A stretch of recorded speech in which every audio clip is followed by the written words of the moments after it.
کے بارے میں روایات میں آتا ہے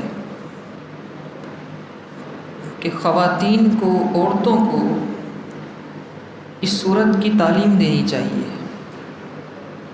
اس سورت کے اندر جو مسائل بیان کیے گئے ہیں، بالخصوص پردے کے حوالے سے، گھروں کی عورتوں کو چاہیے، باپردہ خواتین کو چاہیے کہ اس سورت کو پڑھیں، اس کا ترجمہ پڑھیں، اس کی تفسیر پڑھیں اور اس کو سمجھنے کی کوشش کریں۔ اللہ تعالیٰ نے ارشاد فرمایا، بسم اللہ الرحمن الرحیم، قل للمؤمنین یغضوا من ابصارہم، اے حبیب مومنوں سے فرما دیں کہ وہ اپنی نگاہوں کو جھکا کے رکھیں، جھکی ہوئی نگاہیں رکھیں اپنی، یعنی مردوں کے لیے بھی نگاہیں جھکانے کا حکم ہے، عورتوں کے لیے بھی حکم ہے، لیکن پہلے فرمایا جا رہا ہے مردوں سے، اے حبیب مردوں سے کہتے ہیں اپنی نگاہیں جھکا کے رکھیں۔ وَيَحْفَظُوا فُرُوجَهُمْ، اور اپنی شرمگاہوں کی حفاظت کریں۔ نبی پاک صلی اللہ علیہ وسلم نے ارشاد فرمایا، تم مجھے دو چیزوں کی ضمانت دے دو، میں تمہیں جنت کی ضمانت دیتا ہوں۔ تم مجھے اپنی زبان اور شرمگاہ کی ضمانت دے دو، میں تمہیں جنت کی ضمانت دیتا ہوں۔ اکثر گناہ، اکثر مصیبتیں زبان اور شرمگاہ کی وجہ سے آتی ہیں، بلکہ زبان سب سے بڑی چیز ہے جس کی وجہ سے دنیا کے سارے معاملات خراب ہوتے ہیں۔ وہ کسی نے لکھا ہے نا کہ انسان 2-3 برس کی عمر میں بولنا تو سیکھ جاتا ہے، لیکن کس موقع پر کیا سیکھنا ہے یہ مرتے وقت تک نہیں سیکھ پاتا، یہ مرتے وقت تک نہیں سیکھ پاتا۔ فرمایا ذالک ازکی لہم، یہ ان کے لیے زیادہ ستھرا ہے، زیادہ پاکیزہ ہے۔ ان اللہ خبیر بما یصنعون، بے شک اللہ تعالیٰ خبردار ہے ان کاموں سے جو وہ انجام دیتے ہیں۔ اس کی اگلی آیت میں ارشاد فرمایا وَقُلْ لِلْمُؤْمِنَاتِ، اے حبیب مومنہ عورتوں سے کہہ دیں، خواتین سے کہہ دیں۔ پہلے تھا قُلْ لِلْمُؤْمِنِينَ، مردوں سے کہہ دیں، اگلی آیت میں فرمایا مومنات سے کہہ دیں۔ کیا فرمایا؟ یغضضن من ابصارہن، کہ وہ بھی اپنی نگاہوں کو جھکا کے رکھیں۔ وَيَحْفَظْنَ فُرُوجَهُنَّ، اور اپنی شرمگاہوں کی حفاظت کریں۔ وَلَا يُبْدِينَ زِینَتَهُنَّ، اور اپنی زیب و زینت کو ظاہر نہ کریں۔ إِلَّا مَا ظَهَرَ مِنْهَا، مگر وہ جو خود سے ظاہر ہو جائے۔ خود سے ظاہر ہونے سے مراد یہ ہے جیسے ہاتھوں کے اندر کا حصہ، پاؤں کے اوپر کا تھوڑا سا حصہ ظاہر ہو جائے تو وہ تو ضرورت کے تحت ظاہر ہو سکتا ہے، لیکن جان بوجھ کر اپنی زینتوں کو ظاہر کرنا قرآن مجید فرقان حمید منع فرما رہا ہے۔ وَلَا يُبْدِينَ زِینَتَهُنَّ، اپنی زینتوں کو ظاہر نہ کریں۔ إِلَّا لِبُعُولَتِهِنَّ، سوائے اپنے شوہروں کے، اپنے شوہروں پر زینتوں کو، یعنی اگر پردہ ہٹانا ہے چہرے سے تو اپنے شوہروں کے لیے ہٹائیں۔ سیدی غوث پاک رضی اللہ تعالیٰ عنہ کے والد ہیں حضرت ابو صالح موسیٰ جنگی دوست۔ آپ سفر فرما رہے تھے، سفر پہ نکلے تو زاد راہ ختم ہو گیا، سفر کا سامان ختم ہو گیا۔ پہلے لوگ بڑے بڑے سفروں پہ جایا کرتے تھے، ضرورت کا سامان لے کر جاتے تھے۔ یہ جو ماڈرن مینز آف ٹرانسپورٹیشن ہے یہ نہیں ہوتی تھیں، گھوڑوں پر ان پہ سفر کیا کرتے تھے لوگ۔ تو راستے میں سامان ختم ہوا، بہت بھوک لگ رہی تھی، آپ نے دیکھا نہر میں ایک سیب بہتا ہوا آ رہا ہے، ایک سیب بہتا ہوا نہر میں آ رہا ہے۔ آپ نے وہ سیب اٹھایا، بھوک کی شدت تھی اور سیب آپ نے تناول فرما لیا۔ سیب جب آپ نے کھایا تو آپ کے ذہن میں خیال آیا نہ جانے کس کا سیب ہوگا، بغیر پوچھے کھا لیا میں نے۔ ڈھونڈتے رہے، پوچھتے رہے، نہیں ملا۔ آخرکار آپ نے کہا کہ یہ جو نہر چل رہی ہے اس کے کنارے کنارے چلتا ہوں، ہو سکتا ہے کوئی سیب کا باغ نظر آ جائے، اس باغ کے مالک سے جا کے کہوں گا کہ شاید تمہارے باغ کا سیب گرا تھا جو میں نے بغیر پوچھے تم سے کھا لیا۔ اب اس سیب کو معاف کرانے کے لیے سیدی غوث پاک کے والد چل رہے ہیں اس نہر کے کنارے، چلتے گئے یہاں تک کہ آپ پہنچ گئے، ایک باغ نظر آیا سیب کا. اس سیب کے باغ میں ویسے ہی سیب لٹکے ہوئے تھے جیسا سیب آپ نے کھایا تھا. آپ کو یقین آ گیا کہ اسی باغ کا سیب ہوگا. آپ اس باغ کے مالک کے پاس گئے، وہ خود اللہ کے بہت بڑے ولی تھے، بزرگ تھے. ان سے جا کر کہا کہ آپ کے باغ کا ایک سیب بہتا ہوا آیا تھا، میں نے اٹھا کے کھا لیا، مجھے معاف فرما دیں. تو جو باغ کے مالک تھے وہ سمجھ گئے کہ یہ کوئی عام انسان نہیں ہو سکتا جو ایک سیب کی معافی مانگنے کے لیے اتنا بڑا سفر کر کے آ سکتا ہے، یہ کوئی عام انسان. آپ نے فرمایا بات یہ ہے معاف تو کر دوں گا لیکن میری ایک شرط ہے. انہوں نے کہا شرط بتائیے، کیا شرط ہے؟ فرمایا میری شرط یہ ہے کہ میری ایک بیٹی ہے جو آنکھوں سے اندھی ہے، کانوں سے بہری ہے، ہاتھوں سے لولی ہے، ٹانگوں سے لنگڑی ہے، زبان سے گونگی ہے، اس سے نکاح کرنا پڑے گا، اس سے شادی کرنی پڑے گی. آپ نے فرمایا معاف تو کر دو گے نا، جو سیب کھایا ہے وہ تو معاف ہو جائے گا نا. کہا معاف کر دوں گا لیکن اس بیٹی سے شادی کرنی پڑے گی. آپ نے فرمایا ٹھیک ہے میری شادی کر دی جائے. نہ دیکھا ہے نہ بات کی ہے، کچھ بھی نہیں، اور نکاح کر دیا گیا، شادی ہو گئی. اب سیدی غوث پاک کے والد حضرت ابو صالح کمرے میں گئے، اپنے حجرہ عروسی کے اندر جب تشریف لے کر گئے تو دیکھا کہ وہاں پر کوئی ان صفات کی خاتون موجود نہیں، وہاں تو بڑی حسین و جمیل عورت موجود ہے. آپ باہر تشریف لائے اور لا کے آپ نے ان سے کہا کہ وہ جو بیٹی آپ سے جس نے شادی کرائی ہے میری، جس بیٹی سے، وہ تو اندر نہیں ہے، اندر تو کوئی اور ہے. انہوں نے کہا وہی تو میری بیٹی ہے، مبارک ہو، اسی سے تمہارا نکاح ہوا ہے. پھر کہنے لگے یہ جو صفات آپ نے بیان کی تھی یہ کیا تھیں؟ کہنے لگے بات یہ ہے جو میں نے کہا تھا نا بہری ہے، اس کا مطلب یہ تھا اس نے کبھی کان سے بری بات نہیں سنی.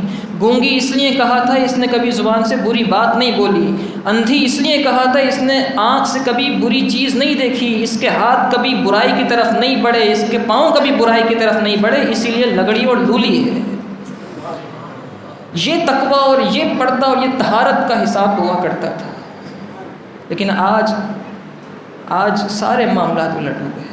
تقویٰ، طہارت اور پاکیزگی ختم ہو گئی. خواتین گھر سے نکلتی ہیں تو زیادہ سے زیادہ خوشبو لگا کر نکلتی ہیں. نبی پاک صلی اللہ علیہ وسلم نے ارشاد فرمایا یہ حدیث پاک اگر خواتین کے بیچ میں بیان کر دی جائے تو نہ جانے کتنا بڑا ہنگامہ ہو جائے. حضور نے ارشاد فرمایا جو عورت گھر سے خوشبو لگا کر اس لیے نکلتی ہے کہ غیر مرد اس کی طرف مائل ہوں وہ زانیہ ہے. اتنی بڑی بات جانے کائنات صلی اللہ علیہ وسلم نے ارشاد فرمایا وَلَا يُبْدِينَ زِينَتَهُنَّ إِلَّا مَا ظَهَرَ مِنْهَا، اپنی زینتوں کو ظاہر نہ کریں مگر وہ جو خود ظاہر ہو گئی ہے. إِلَّا لِبُعُولَتِهِنَّ، سوائے اپنے شوہروں کے، او آبائِهِنَّ، یا اپنے باپ داداؤں کے. اپنا حجاب، اپنا چہرہ دکھانا ہے تو یا تو اپنے شوہروں کو دکھا سکتے ہیں یا اپنے باپ داداؤں کو. او آبائی بؤولتہن، یا اپنے شوہروں کے باپ داداؤں کو، یعنی سسر یا ان سے اوپر ساس وغیرہ. او ابنائہن، یا اپنے بیٹوں کو. او ابنائی بؤولتہن، یا اپنے شوہروں کے بیٹوں کو. شوہروں کے بیٹوں سے مراد یہ ہے کہ مثال کے طور پہ کسی عورت کا نکاح ایسے مرد سے ہو جائے جس مرد کی پہلے کہیں شادی ہو چکی تھی اور اس سے اس کا کوئی بیٹا تھا، تو یہاں وہ بیٹا مراد ہے. اپنے شوہروں کے بیٹوں کو زینت دکھائی جا سکتی ہے. او اخوانہن، یا اپنے بھائیوں کو. او بنی اخوانہن، یا اپنے بھتیجوں کو. او بنی اخواتہن، یا اپنے بہن کے بیٹوں کو.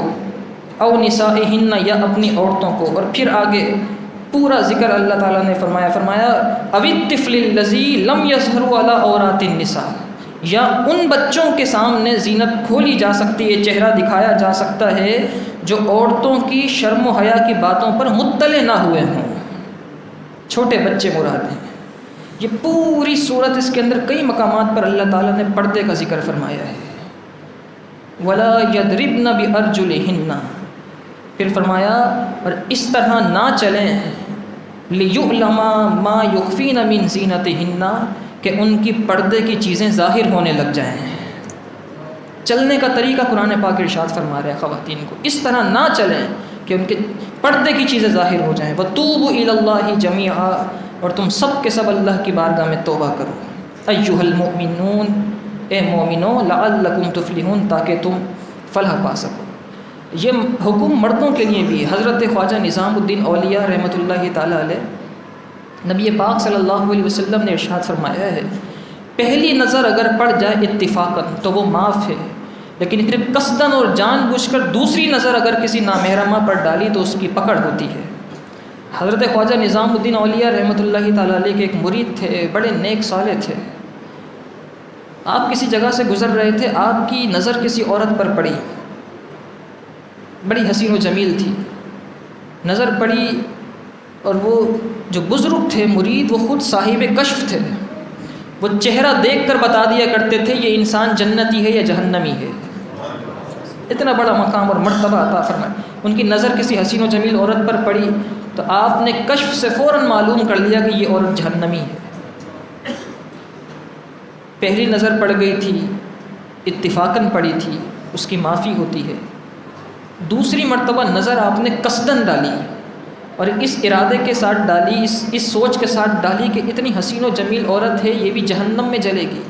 تأسفانہ نظر جس کو کہتے ہیں نا، افسوس والی نظر. دوسری نظر وہ ڈالی، جیسے ہی دوسری نظر ڈال لی تھی سارا حال اور کشف سلب ہو گیا، سارا کشف ہو گیا. حال جو منازل تھے وہ سلب کر لیے گئے. حضرت خواجہ نظام الدین اولیاء کی بارگاہ میں تشریف لائے.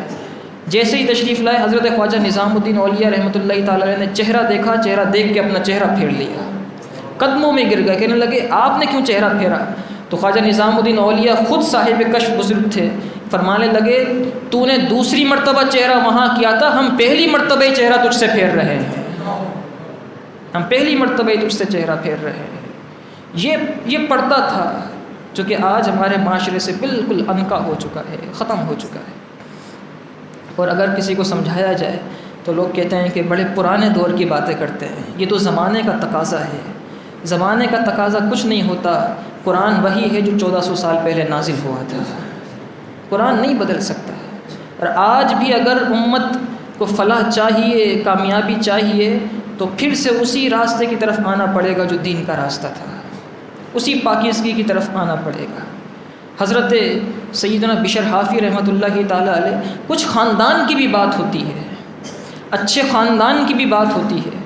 حضرت سیدنا بشر حافی رحمۃ اللہ تعالیٰ علیہ بہت بڑے اللہ کے ولی بزرگ گزرے ہیں.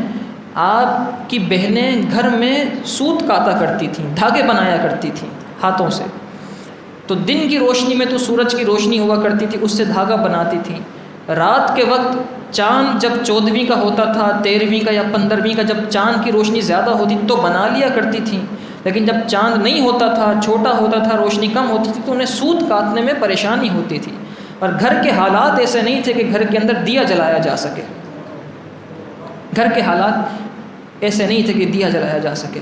تو برابر والے گھر کے اندر دیا جلتا تھا.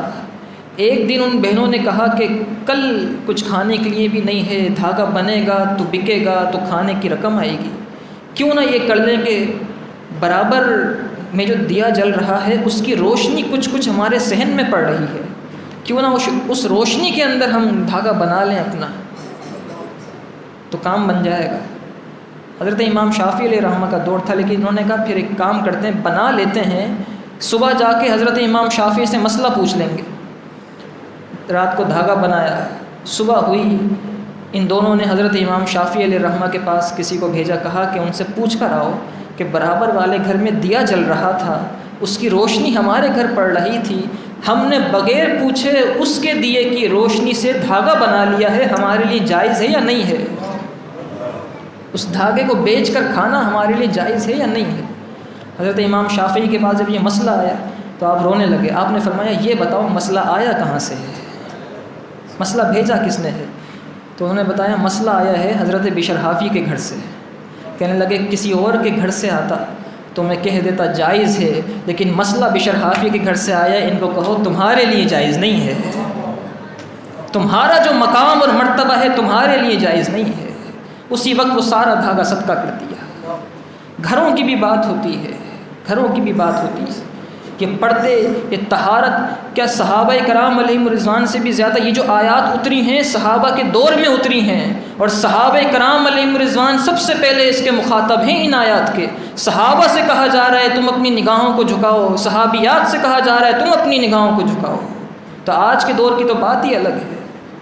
پھر فرمایا وَأَنكِحُوا الْأَيَامَ مِنكُمْ، اور اپنے جو کمار مرد اور عورتیں ہیں ان کی شادیاں کر دو، ان کے نکاح کرو، وَالصَّالِحِينَ مِنْ عِبَادِكُمْ وَإِمَائِكُمْ، اور جو تمہارے صالح مرد ہیں، تمہارے بندے ہیں اور تمہاری کنیزیں ہیں، ان کا بھی نکاح کر دو۔ صالحین کا لفظ فرمایا گیا ہے، صالحین کا کر دو اور صالحین سے کر دو۔ یہ نکاح کرنے کا کرائٹیریا اللہ تعالیٰ بیان فرما رہے ہیں کہ نکاح کرنے کے لیے صالحین کو چنا کرو۔ آج نکاح کرنے کے لیے مالدار کو چنا جاتا ہے، دیندار کو نہیں دیکھا جاتا، بلکہ دین کو سب سے آخر میں کر دیا گیا ہے، سب سے آخر میں کر دیا گیا۔ اگر مال ہے، دولت ہے، پیسہ ہے، بینک بیلنس ہے، گاڑی ہے، بڑی اچھی نوکری ہے، کاروبار ہے تو ہاں کیا جائے گا، اور اگر دین ہے تو دین کی کوئی اہمیت نہیں رہی ہے، دین کی کوئی اہمیت نہیں رہی ہے۔ ایک محدث گزرے ہیں، ان کی شہزادی کے بارے میں مشہور تھا، ان کے حسن و جمال کے بارے میں پورے شہر میں چرچا تھا۔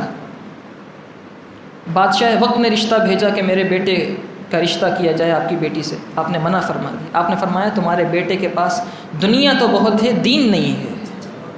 پھر آپ نے اپنی بچی کا نکاح اپنے مکتب میں پڑھنے والے غریب طالب علم سے کیا، اور پھر اللہ تعالیٰ نے اس کی برکت سے اس غریب طالب علم کو مال عطا فرمایا۔ کیوں عطا فرمایا؟ قرآن پاک نے ارشاد فرمایا ان یکونوا فقراء یغنیہم اللہ من فضلہ، اگر فقیر ہوں گے تو نکاح کرنے کی برکت سے اللہ تعالیٰ اپنے فضل سے انہیں غنی بنا دے گا، نکاح کی برکت سے انہیں غنی کر۔ نکاح کے بعد نبی پاک صلی اللہ علیہ وسلم نے ارشاد فرمایا التمسوا الرزق بالنکاح، نکاح کرنے سے اپنا رزق تلاش کیا کرو۔